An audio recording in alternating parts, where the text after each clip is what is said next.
이스라엘 백성들을 하나님께서 애굽에서 건져내셨습니다. 애굽에서 나온 다음에 이스라엘 백성들이 바로 가나안 땅, 하나님이 약속하신 젖과 꿀이 흐르는 땅에 들어간 것이 아니라 광야를 거쳐서 가나안 땅에 들어가게 됩니다. 그러면 이게 구약에 있는 모든 말씀들이 이게 비유인데, 애굽은 무엇을 의미하냐면 우리가 예수 믿기 이전의 삶을 의미합니다.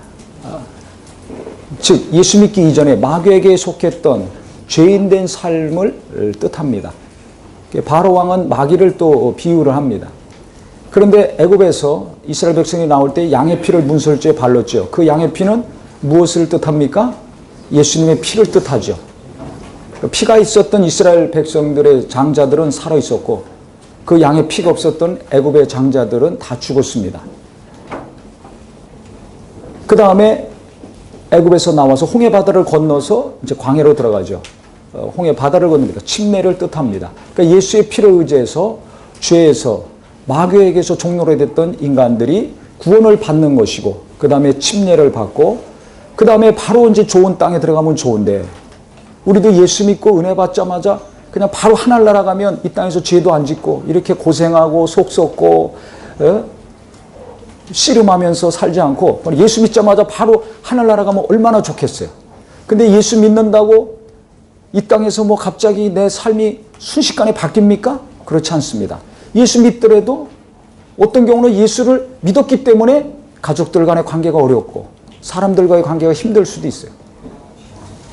예수 안 믿었다면 내가 마음대로 하고 싶은 대로 즐기면서 살 텐데 그렇게 못 살 때도 있어요. 또 기도 많이 하면서도 자식이 속썩이고 남편이 속썩이고 어떤 또 교회 안에서도 일이 생겨가지고 안 믿는 사람보다 더 고통스럽고 눈물 날 때가 있습니까? 없습니까? 있습니다. 그럼 왜? 내가 예수 믿었는데, 예수의 피를 의지해서 죄사함도 받고 침례도 받고 이제 하나님의 자녀가 됐는데, 하나님은 나의 아버지가 되셨는데 왜 내게는 많은 고통이 있고 아픔이 있고 슬픔이 끊임없이 일어나고 있는가? 그게 안 일어나게 하나님이 좀 정리해 주시고 막아주시면 좋은데, 왜 하나님이 머리털까지 다 세신바 되셨다고 했는데, 나를 그렇게 사랑하셨다고 했는데, 독생자 하나밖에 없는 아들까지 피 흘리게 하시고 나를 구원해 주신 하나님이 왜 이 고난을, 이 슬픔을, 이 어려움을 허락하셔서 내가 이렇게 힘들게 살게 하시는가? 그 이유가 있습니다.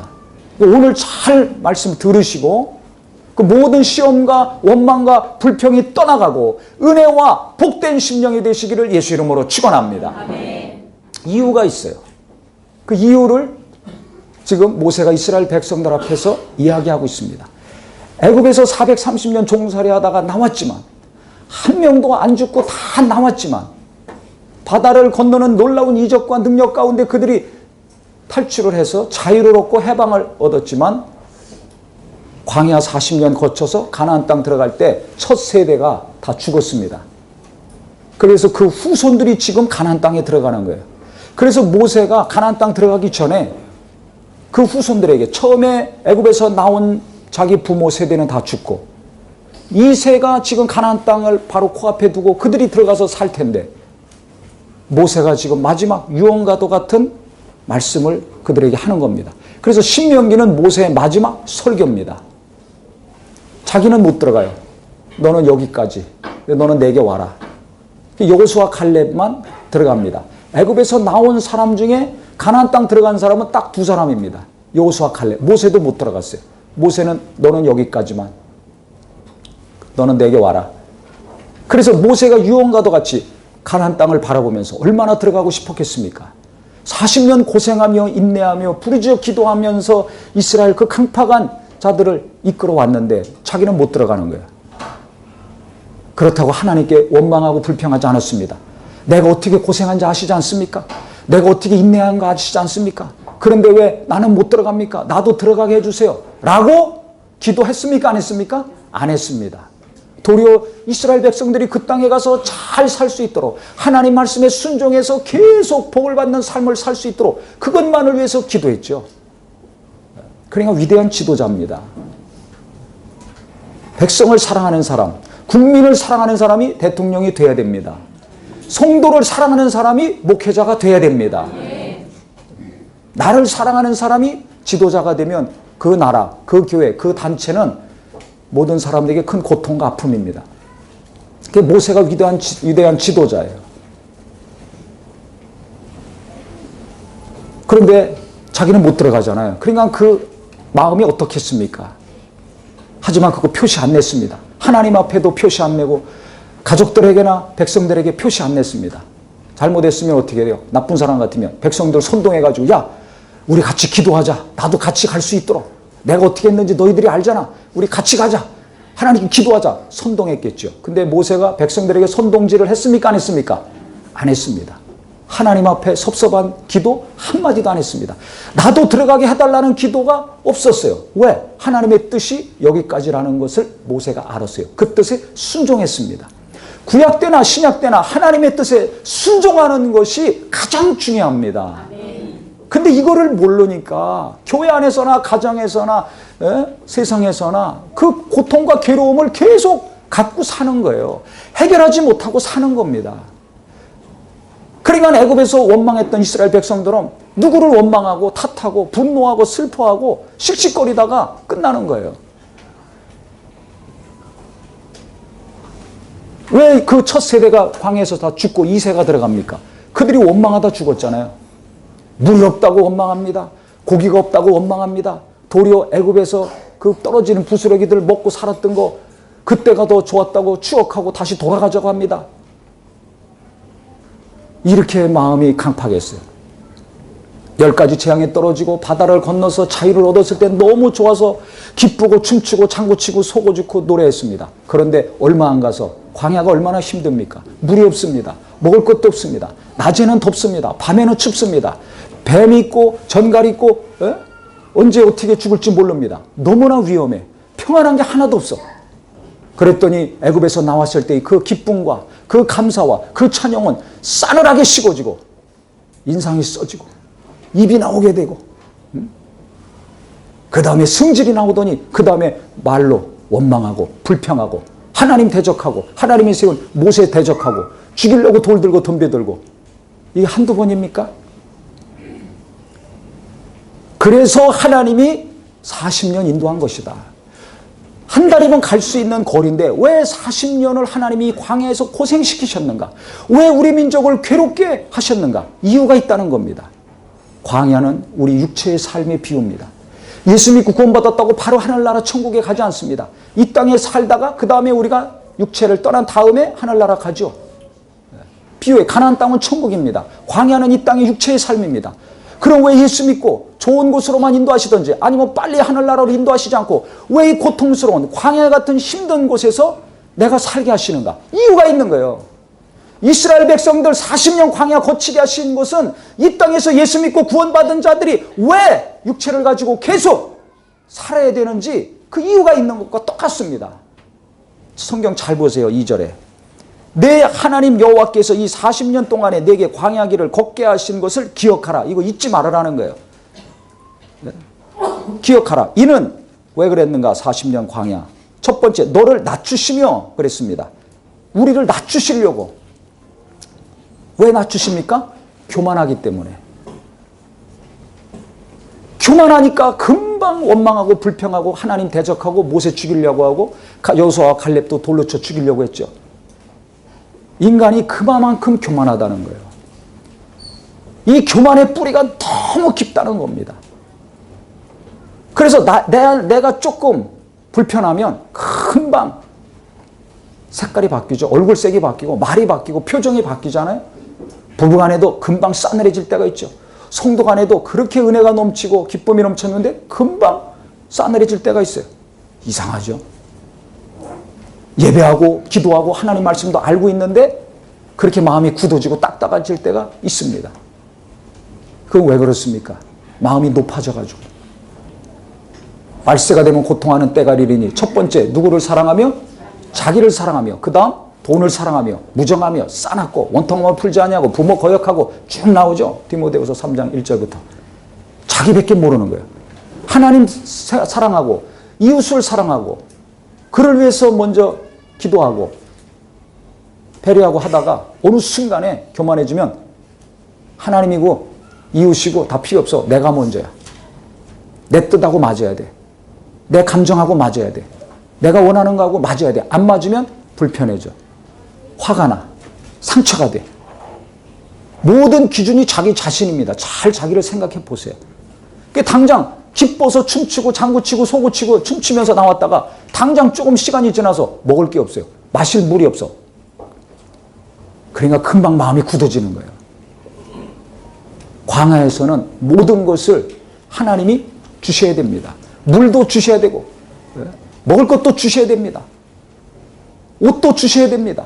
건강도 주셔야 됩니다. 모든 짐승 해로운 것들로부터 지켜주셔야 됩니다. 광야에서는 인간이 노력해서 얻을 수 있는, 취할 수 있는 것이 하나도 없습니다. 그러니까 내 힘으로, 우리 힘으로, 인간의 힘으로는 어떤 것도 할 수 없다는 것을 하나님은 철저히 깨닫게 하시는 거예요. 왜? 인간은 자기 힘으로, 자기 노력으로, 자기 능력으로 살려고 하는 힘이, 욕구가 강합니다. 그게 누구로부터 온 것입니까? 마귀로부터 온 거거든요. 너 선악과 따먹어라. 먹으면 눈이 밝아져서 너도 하나님같이 된다. 그 유혹에 빠져서 하와가 선악과 따먹지 않았습니까? 아담도 먹어서 범죄하지 않았습니까? 그러니까 하나님같이 되려는 것 때문에 마귀가 처음에 하늘에서 타락했어요. 하나님보다 더 높아지려는 교만함이 있었기 때문에 그가 이 땅에 내어 쫓겨서 갇힌 거 아닙니까? 그 속성이 그대로 우리에게 깊이 뿌리 내려져 있습니다. 선악과 따먹은 이유로, 범죄한 이유로. 그래서 조금 좋으면 할렐루야, 뭐 은혜가 넘칩니다, 사랑이 넘칩니다, 어쩌고 저쩌고 하지만 어느 순간에 마음이 딱딱해지고 굳어져서 나를 높이고자 하는 마음이 있어요. 내 남편을 높이고 내 자식을 높이고 무엇인가 높여서 자랑하려는 깊은 욕구가 있습니다. 또 내 뜻대로, 내 의지대로, 내 힘으로 무엇인가를 이루려는 욕구가 있어요. 그래서 바벨탑 인간들이 쌓지 않았습니까? 야, 우리 한번 하나님 끝까지 올라가 보자. 그 높이 올라가 보자. 하나님과 비기고 하나님과 대적하고 하나님보다 더 높이 올라가려고 인간의 힘을 모아서 지혜와 능력을 모아서 탑을 막 쌓아 올렸습니다. 그래서 하나님이 그거 흩으시려고 언어를 다 바꾸셨죠. 그래서 언어가 많아져서 우리가 이 땅에 살려면 피곤해요. 자기 나라만 떠나면. 말이 한 통하니까 그 건축을 할 수 없잖아요. 그래서 바벨탑 공사가 중단이 됐습니다. 그러니까 인간은 역사적으로 보면 성경에서 분명히 말하고 있는 것을 보면 인간의 내면에는 깊이 마귀가 심어놓은 속성이 있는데 그것이 끊임없이 육체가 죽는 날까지 계속 시도 때도 없이 나온다는 사실입니다. 이것을 우리가 잘 알아야 된다는 거예요. 그래서 그 마귀가 심어놓은 그 하나님을 대적하는 자기밖에 모르는 내 힘과 인간의 능력으로만 살려고 하는 이 강력한 욕구를 하나님은 부수시고 죽이셔야 되기 때문에 광야 40년 살게 하셨다는 것입니다. 예수 믿고 구원받았지만은 영에는 생명이 왔지만은 이 상태로 하늘나라 갈 수 없다는 것입니다. 광야 같은 이 육체의 삶에 살면서 이런저런 고통과 아픔과 어려움을 겪으면서 그 마귀가 심어놓은 그 정욕, 이기적인 마음, 그 높아지려는 마음, 그 욕심, 그것을 죽이고 다스리고 그 다음에 내게로 와라, 하늘나라 와라, 거룩한 곳으로 오라는 것이 하나님의 뜻이고 계획입니다. 아시겠습니까?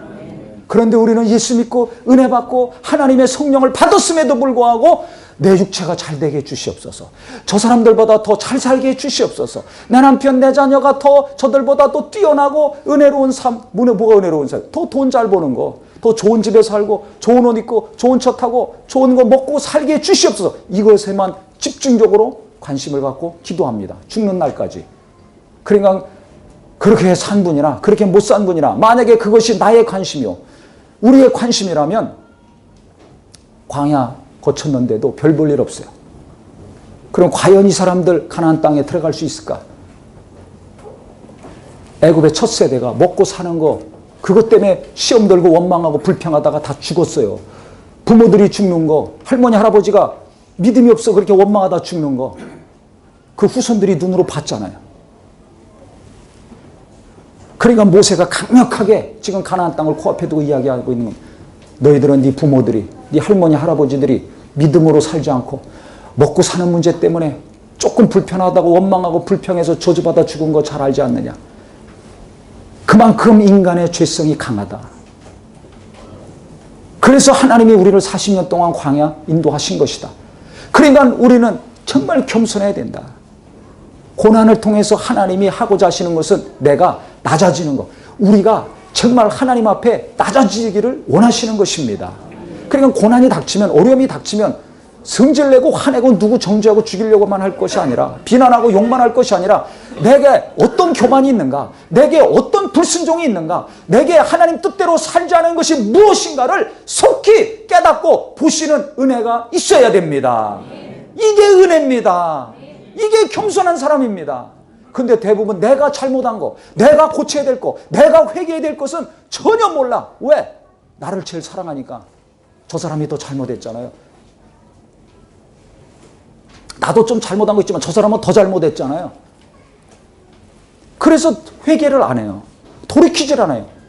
계속 누군가를 원망하고 비난하고 정죄하고 그 사람 때문에 내가 계속 가슴앓이 하고 있습니까? 그 사람도 문제예요. 고통과 아픔을 준 사람은 더 문제지만 그것 때문에 괴로워하는 사람도 문제입니다. 뭐가 문제입니까? 하나님 앞에서 해결받지 못해서 내가 고쳐야 될 것이 무엇인지 하나님이 깨닫게 하시는 것이 분명히 있는데 그것을 모르는 거예요. 영적으로는 소경이죠. 남의 죄에 대해서는 너무 잘 보고 있는데 나에 대해서는 완전히 소경이에요. 그러니까 계속 아파하는 겁니다. 그러면 그 사람은 회개하지 못하고 고쳐야 될 수많은 정과 욕심이 있는데, 정욕이 있고 탐심이 있고 교만이 있고 많은 어둠에 속한 마귀가 심어놓은 것들이 있는데 그 하나도 처리 못하는 거예요.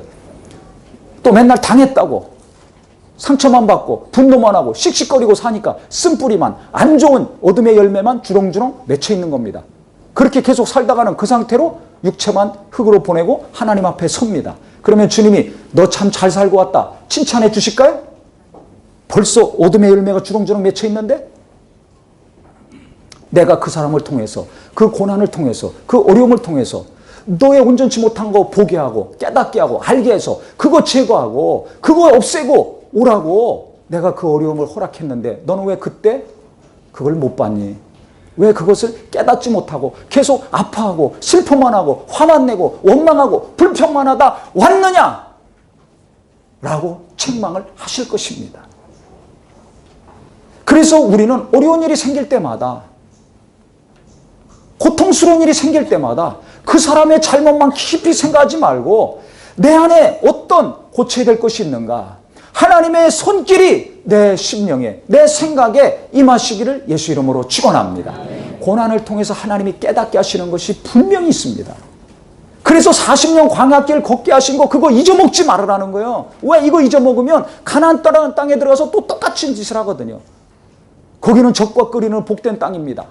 그래서 농사도 잘 되고 가축도 잘 되고 모든 게 잘 됩니다. 그래서 하나님이 주신 복인데 그러면 나중에 네 능력으로 네가 돈을 많이 벌어서 부자가 됐구나. 그럴 거 아니냐. 그러니까 기억하라는 거예요. 결국 하나님이 말씀하신 대로 그들은 자기 힘으로 자기들이 잘 먹고 잘 살게 됐다고, 부자가 됐다고 하나님에게서 마음이 떠나고 자기 멋대로 하고 우상을 또 끓여드렸습니다. 그래서 결국 또 나중에 멸망당하죠. 분명히 경고를 하셨어요. 8장 11절 이하에 쭉 말씀을 하셨어요. 하나님께서 20절까지 17절부터 그러나 내가 마음에 이르기를 내 능력과 내 손의 힘으로 내가 이 재물을 얻었다 말할 것이라. 내 하나님 여호와를 기억하라. 그가 내게 재물 얻을 능력을 주셨습니다. 하나님이 능력도 주신 거거든요. 이와 같이 하시면 내 조상들에게 맹세하신 언약을 오늘과 같이 이루려 하심이니라 그랬어요. 그러니까 가나안 땅에 들어가서도 하나님을 의지해야지. 안 그러면 자기들 능력으로 재산 많이 모으고 부자가 됐다고 또 타락할 것이라는 겁니다. 미리 경고하시는 겁니다.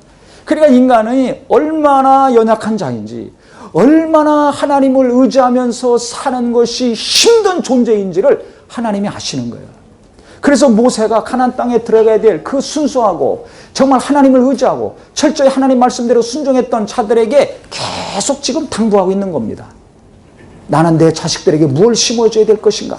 공부 잘해라. 영어, 단어, 수학 공식만 계속 심어줘서 좋은 학교 가려고 그것에만 몸부림치면서 자식 키우는 부모가 아니라 하나님 말씀을, 하나님의 정말 뜻을 계속 심어주는 어머니, 아버지가 되기를 예수 이름으로 축원합니다.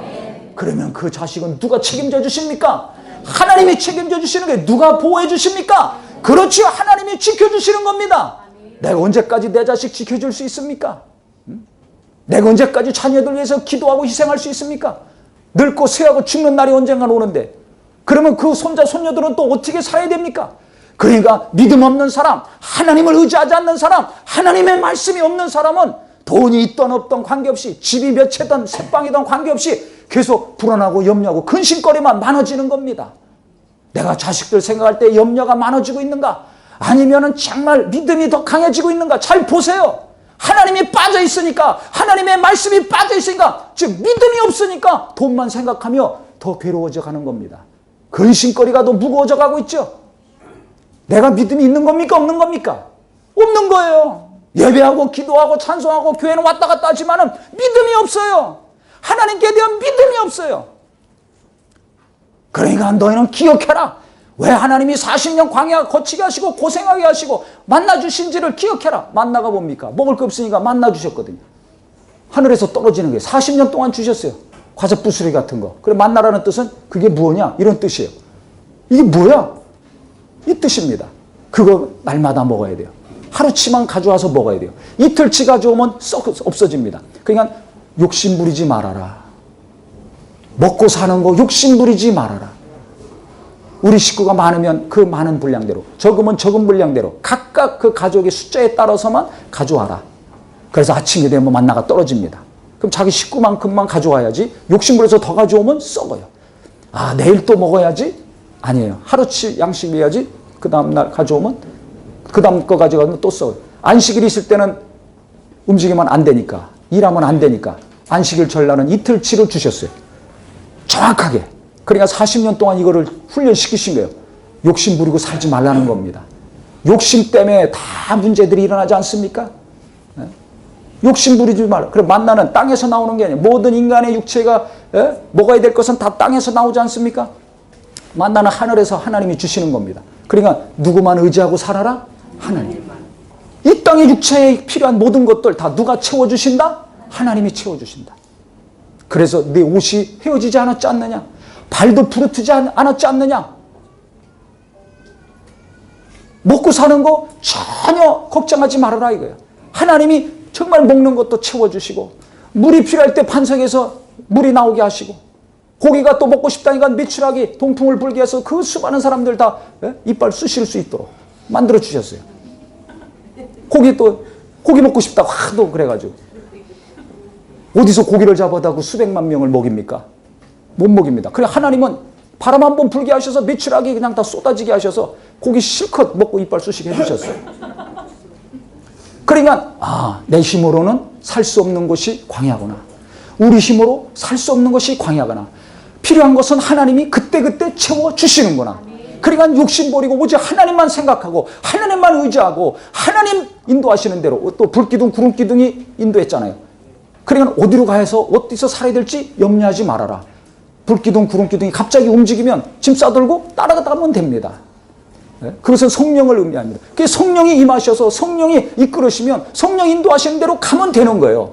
그러니까 이스라엘 백성들은 고민할 것은 뭐예요? 신경 쓸 것은 뭡니까? 불기둥 구름기둥이 움직이는가 안 움직이는가? 안 움직이면 그냥 거기서 계속 살면 되고, 움직이면 빨리 보따리 써서 불기둥 구름기둥 쫓아가면 되는 거예요. 그러면 간전한 길로 가장 좋은 곳으로만 하나님이 인도하신다는 것을 알기 때문에 신경 쓸 거 없어요. 고민할 거 없어요. 근데 우리는 땡겨서 미리 내 앞날, 내 자식들의 앞날, 내 손자들의 앞날 미리 땡겨가지고 어떻게 먹고 살아야 되나 고민하고 염려하고 있어요. 그러니까 그런 사람들 속에 성령의 역사가 있습니까? 그거 신경 쓰지 말고 내 안에 계신 성령이 나를 어디로 인도하시는가? 내 안에 계신 성령이 어떻게 사업하기를 가르치시는가? 내 안에 계신 성령은 자식들을 어떻게 키우시기를 원하시는가? 요한복음 14장 26절 보혜사 성령이 너에게 임하시면 모든 것을 가르치시고 내가 너에게 말한 모든 말을 생각나게 하리라 말씀하셨습니다. 그러니까 광야에서는 불기둥 구름기둥으로 인도하셨는데 지금은 예수 믿는 자들에게 성령을 보내주시고 성령의 모든 것을 가르치시고 말씀으로 생각나게 하시고 인도하여 주신다는 겁니다.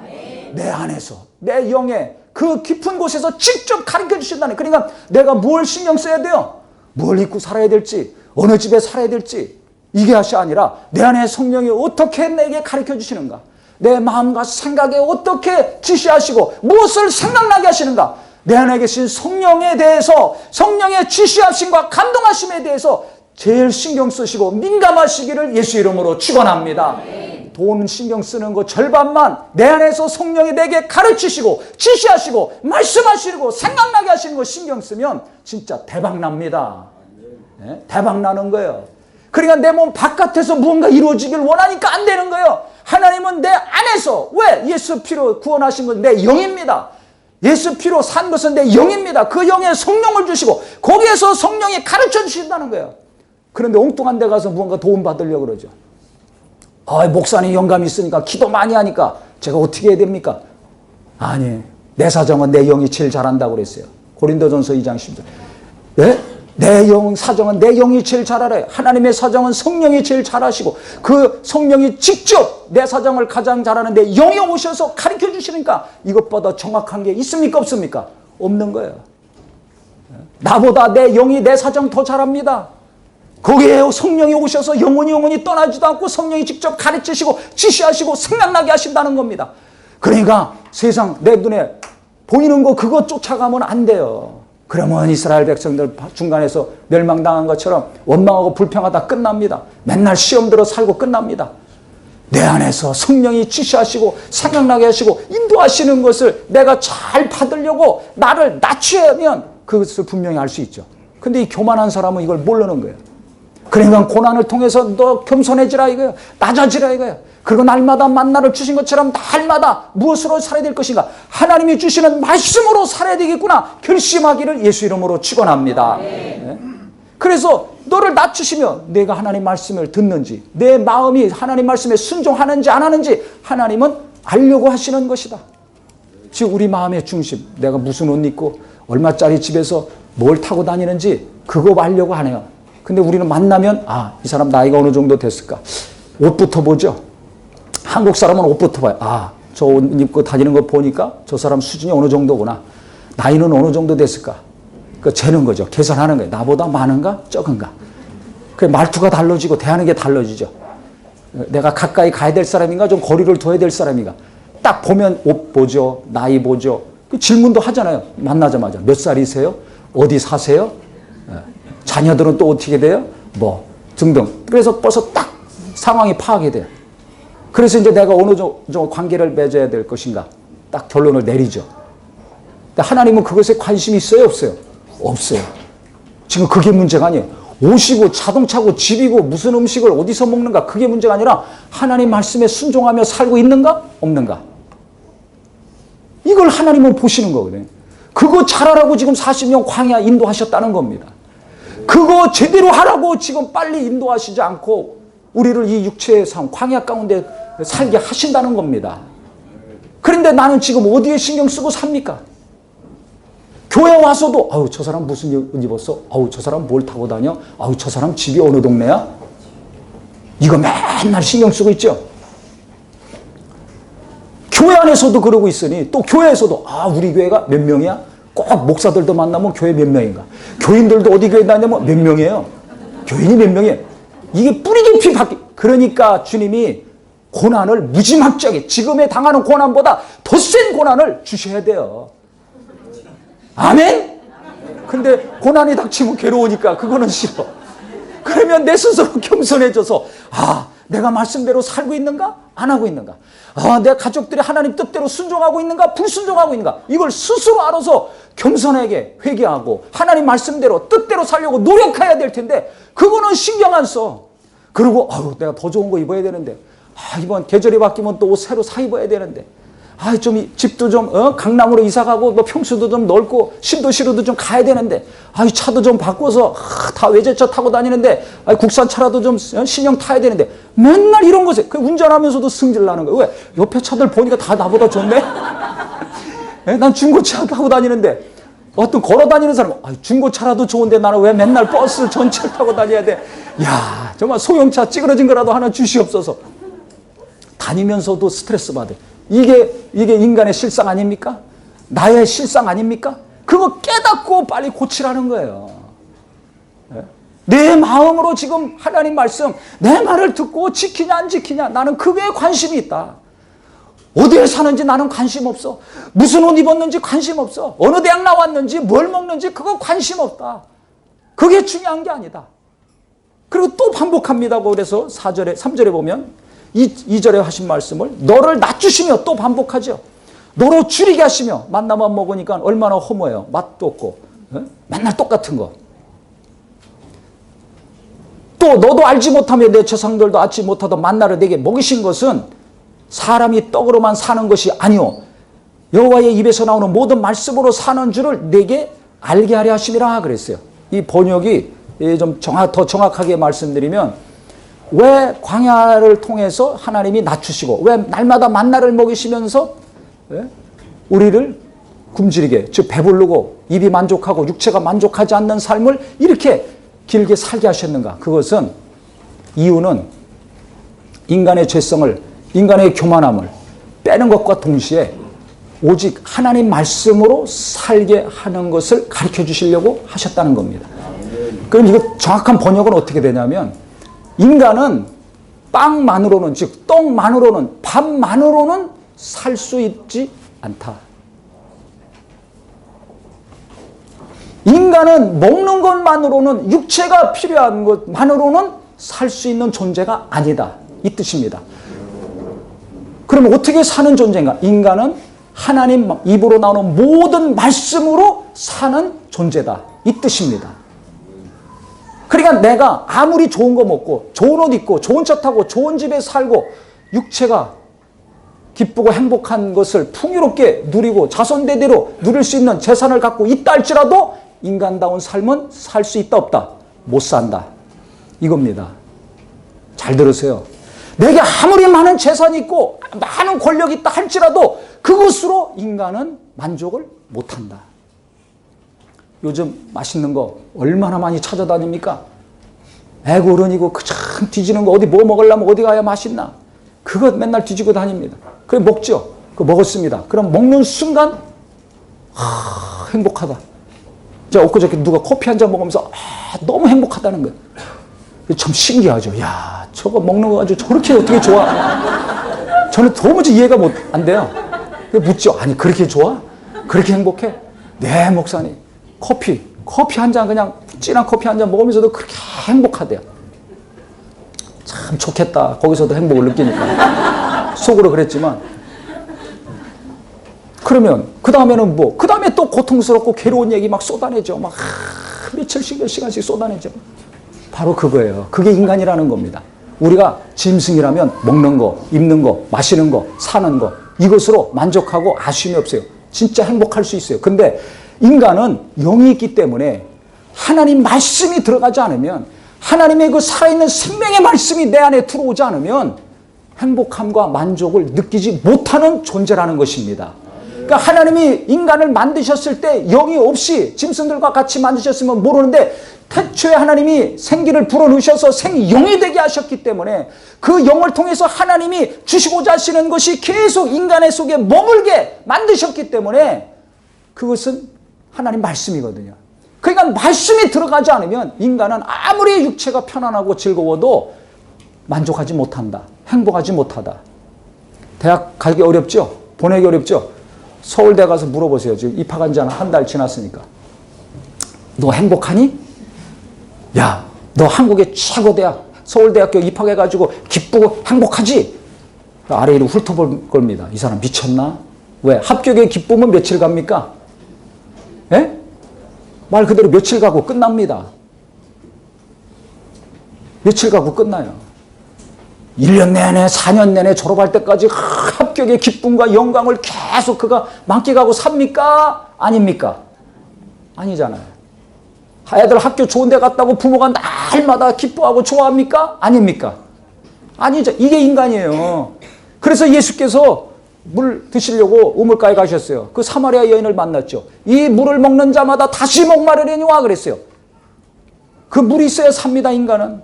그 맨날 물 먹습니다. 그렇지만 그 다음에 또 와서 물 퍼가야 돼요. 그래야 육체가 살 수 있습니다.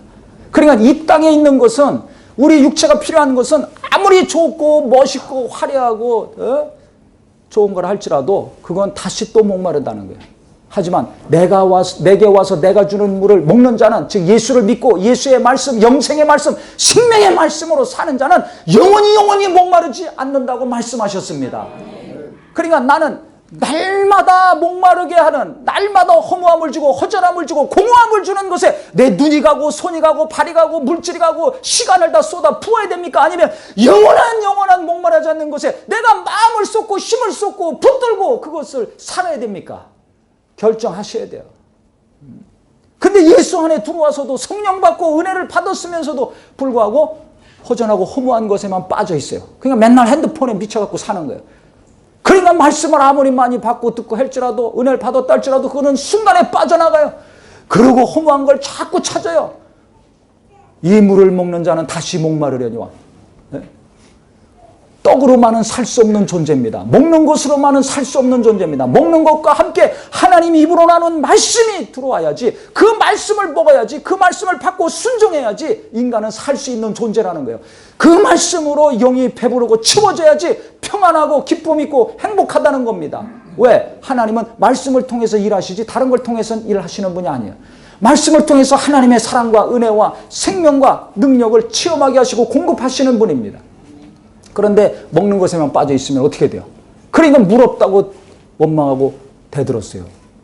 먹을 거 없다고 만나면 왜 먹어? 이 맛없는 거, 입에 넣으면 금방 녹는 거, 뭐 씹고 이빨에도 끼고 좀 입을 만족시키는 그런 것을 먹어야지. 그러니까 또 막 불평하고 과거로 돌아가자고 애굽으로 돌아가자고 들고 일어났다가 결국 저주받아다 죽었지 않습니까?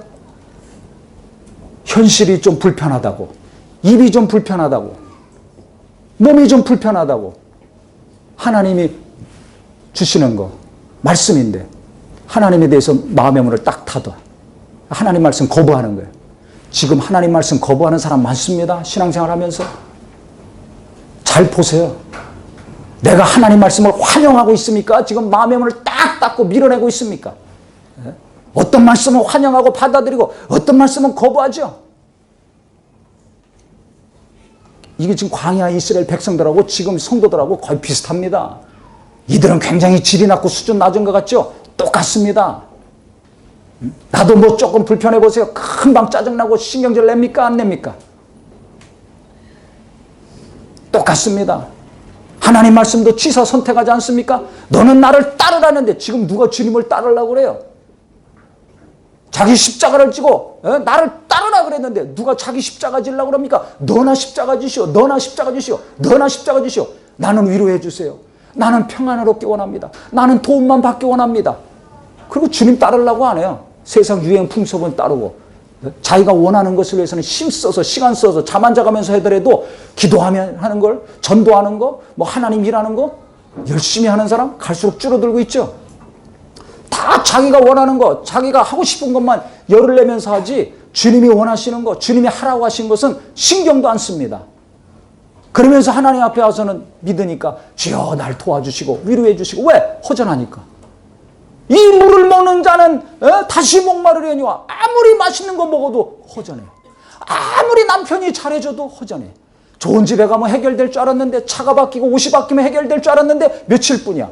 자식들 공부 잘하면 해결될 줄 알았는데 그것도 며칠뿐이야. 나는 계속 허전해. 다시 또 공허해. 하나님의 말씀이 없으면, 위로부터 말미암은 하나님의 생명이 없으면, 하나님의 사랑이 없으면 인간은 허전하게 돼 있어요. 이것을 알면서도 계속 공허하고 허전한 것을 향하는 내 자신 아닙니까? 내 마음과 생각과 눈은 지금 누구로 어디로 향하고 있습니까? 하나님으로 향하고 말씀으로 향하시기를 예수 이름으로 축원합니다. 예수 이름으로 축원합니다. 그래서 결국 예수께서 말씀이 육신의 이 땅에 오시지 않았습니까? 그래서 그분께서 우리 죄를 담당하시고 우리에게 진정한 평안과 생명을 주시려고 고난 받으시고 죽으시고 부활하셨어요. 그래서 예수님은, 그분은 고난 받을 이유가 없어요. 하나님과 원래 동등하신 분이었습니다. 근데 자기를 낮추어서 육체를 입고 오셔서 우리 죄를 해결해 주셨죠. 그래서 이 땅에 계실 때 예수님이 고난을 통해서 그도 순종을 배웠어요. 히브리서에 보면, 자, 제가 읽겠습니다. 히브리서 5장에 보면 8절부터 10절까지 그가 아들이시면서도 받으신 고난으로 순종함을 배워서 온전하게 되셨은즉 자기에게 순종하는 모든 자에게 영원한 구원의 근원이 되시고 하나님께 멜기세덱의 반차를 따른 대제사장이라 칭하심을 받으셨느니라 그랬습니다. 그는 순종할 필요가 없는 분입니다. 하나님과 동등하신 분이었기 때문에. 근데 우리를 구원하시려고 육체를 입고 오셨어요. 그럼 육체를 입고 이 땅에 오셔서는 고난을 받으셔야 돼요. 왜? 나의 죄 때문에, 나의 교만 때문에, 나의 불순종 때문에, 나의 악함 때문에 그분이 대신 고난 받으시고 죽으시고 부활하셔야 구세주가 될 수 있는 겁니다. 그래서 다음 주가 부활절이죠. 이번 주 고난주간이라고 합니다. 왜? 예수님이 십자가에서 해받으시기 전에 계속 고난을 받으셨죠. 가장. 그래 금요일 날 십자가에서 이제 해받으셨죠. 죽으셨단 말이에요. 그러니까 예수님은 우리의 죄를, 우리의 연약함을 담당하시느라고 고난을 받으셨어요. 그런데 그 이전에 그분이 고난을 선택하신 이유, 그 길을 가신 목적은 뭡니까? 그것이 하나님의 뜻이었기 때문에 이 땅에 오셔서 죽으시고 부활하심으로 인간의 연약함과 죄가 해결이 되고 마귀가 하나님을 대적했다는 증거가 잡히고 그래서 그 모든 것을 성취시키심으로 보좌에 앉으시고 영광 받으시는 것이 아버지의 뜻이었어요. 그러니까 자기가 고난 안 받는 것으로 십자가에서 부끄럽게 죽지 않고 다른 방법으로 인간의 죄가 해결이 되고 마귀가 대적했다는 것이 증거가 잡히고 그 다음에 보좌에 앉아서 영광 받는 것은 하나님의 뜻이 아니에요. 하나님의 뜻은 비참하게 죽어야 돼요. 이 땅 육체를 입고 와서 그 뜻에 순종을 하셔야 되는데 순종을 해봤어야지. 하나님과 동등하신 분이었기 때문에. 그러니까 예수님도 순종을 뭘 통해서 배우셨다고 그래요? 8절에 보니까 그가 아들이시며라도 받으신 고난으로 순종함을 배워서 그랬어요. 고난을 통해서 순종을 배우셨다는 겁니다. 죄가 없는 그분도 고난을 통해서 순종을 배우시고 십자가의 고난을 그래서 순종하셔서 부활하시고 구주가 되셨다는 겁니다. 그런데 우리는 죄인이 은혜로 구원받은 거 아닙니까? 순종은 그냥 배워지지 않습니다. 진짜 내가 복 있는 자가 되길 원한다면 적과 끓이 흐르는 하나님의 놀라운 은혜가 내게 이루어지길 원한다면 내가 하나님 뜻대로 순종해야 되겠구나. 그럼 하나님의 뜻을 뭘 통해서 알아요? 말씀을 통해서 하나님은 알려주시거든요. 그래서 우리가 내 육체를 만족시키는 내 귀와 입과 눈과 귀를 만족시키는 것으로는 절대 제대로 된 삶을 살 수가 없다. 인간다운 삶을 살 수가 없다. 행복한 삶은 살 수가 없다. 하나님이 원하시는 평안과 행복과 그 인간다운 삶을 살려면 하나님의 말씀이 내게 임해야 되고 그 말씀에 내가 순종할 때 하나님이 함께 하시는 복된 삶이 내 안에서 내 가정에서 내게 관계된 모든 곳에서 이루어진다는 걸 아시기를 예수 이름으로 축원합니다. 예수님도 고난을 통해서 순종을 배우시고 십자가의 길을 가셔서 구주가 되셨다면 우리는 말할 것도 없습니다. 그래서 고난이 올 때마다 어려움이 닥칠 때마다 시험 들거나 괴로워하거나 분노만 하지 마시고 아 내가 무엇이 불순종한 것이 있는가 깨닫고 자기를 돌아펴서 자기를 낮추시고 자기를 낮추면 내가 왜 이 고난을 당해야 되는지 압니다. 그래서 자기 자신이 잘못한 걸 깨닫고 돌이키면 그가 하나님의 뜻을 알게 됩니다. 그러면서 하나씩 하나씩 순종을 우리도 배워나가는 겁니다. 마귀가 불순종해가지고 타락했지 않습니까? 그러니까 그 하나님의 말씀을 대적하고 하나님의 말씀을 무시하고 하나님께 불순종하려는 강력한 죄성이 우리 안에 있어요. 그 교만함이 있어요. 이것을 깨뜨리셔야 됩니다. 하나님이 이것을 깨뜨리시고 겸손히 순종하는 자가 되어서 이 땅에서도 하나님이 함께 하시는 은혜로의 삶을 살게 하시고 그 다음에 하늘나라 가서도 그 죄성이 다 빠진 상태에서 교만이 빠진 상태에서 아름다운 영적인 상태에서 우리를 만나길 원하시는 거예요. 그래서 우리 모두는 이 땅의 육체의 삶은 광야구나. 아주 딱 정신 차리고 하세요. 지금은 광야입니다. 이 땅이 하늘나라가 아닙니다. 그냥 이 땅에서 편안하고 행복하고 즐겁고 이거 찾지 마세요. 그건 하늘나라에서나 이루어질 일이고 이 땅에서는 내가 연단받고 훈련받는 시간입니다. 그래서 죽는 날까지 나는 어떻게 살아야 되는가? 부자로 살아야 되겠다가 아니라 겸손하여 순종을 잘하는 삶이 되어야 되겠구나. 이걸 깨달으시기를 예수 이름으로 축원합니다. 부한 자도 하나님께 가고 가난한 자도 하나님께 갑니다. 이 땅의 육체는 잠깐이고 그 나라의 삶이 영원합니다. 그럼 우리 성도님들 어떻게 할까요? 이 땅에서 돈과 육체가 만족하고 행복한 것만 신경 쓰다가 이거 처리하지 못하고 자기의 교만과 죄악을 처리하지 못하고 주님 앞에 설 것인가? 아니면 내가 어디서 어떻게 살든지 간에 관계없이 정말 내가 이 땅에서 겸손히 나를 낮추고 정말 하나님의 말씀을 알고 그 말씀에 순종하는 삶을 일평생 훈련하면서 깨닫고 살아가다가 영광스러운 만남을 주님과 함께 할 것인가? 그건 내가 결정하셔야 됩니다. 그래서 오늘부터 먹고 사는 거 너무 신경 쓰지 마시기를 예수 이름으로 축원합니다. 저도 아주 이 말씀 보면서 아주 깨달았어요. 자식들을 위해서 너무 많은 고민이 있었는데 옷도 헤어지지 않냐고 40년 동안 발도 부르지 않았다는데 하나님이 함께 하시면 먹고 사는 문제 하나님이 다 해결해 주신다는데 그래서 예수님도 말씀하셨어요. 먼저 그 나라와 의를 구하라. 그러면 내가 알아서 다 입혀주고 먹여주고 채워주겠다. 그렇기 때문에 나는 먼저 하나님 말씀을 받아야 되겠구나. 오늘도 하나님 말씀을 받아야 되겠구나. 오늘 무슨 맛있는 거 먹으러 가야 될 거 아니라 오늘은 어떻게 말씀의 은혜를 받을까. 기도하고 말씀을 사모하여 그 말씀을 붙들고 그 말씀에 순종하며 하루하루 일평생 사는 저와 우리 모두가 되기를 예수 이름으로 축원합니다. 그 사람이 최고 잘 산 사람이에요. 그 사람이 하나님 앞에 최고가 되는 부활의 주인공이 되는 것입니다. 그래서 우리는 껍데기 보고 눈에 들어오는 이 껍데기 이 잠깐 있다 없어질 것들 보고서 출렁거리는 삶 방황하는 자가 되지 마시고 세상이 어떻게 되든지 누가 뭐라고 하든지 간에 나는 말씀 따라가야 되겠구나. 나는 하나님이 내게 주시는 그 음성 하나님의 말씀을 붙들고 하루하루 살아야 되겠구나. 그 말씀에 순종하는 노력을 힘써 해야 되겠구나 결심하셔서 그 마음이 하나님이 기쁘게 보셔서 내게 필요한 모든 것들, 내 가족에 필요한 모든 것들을 때가 참에 부어주시는 은혜가 있기를 예수 이름으로 축원합니다.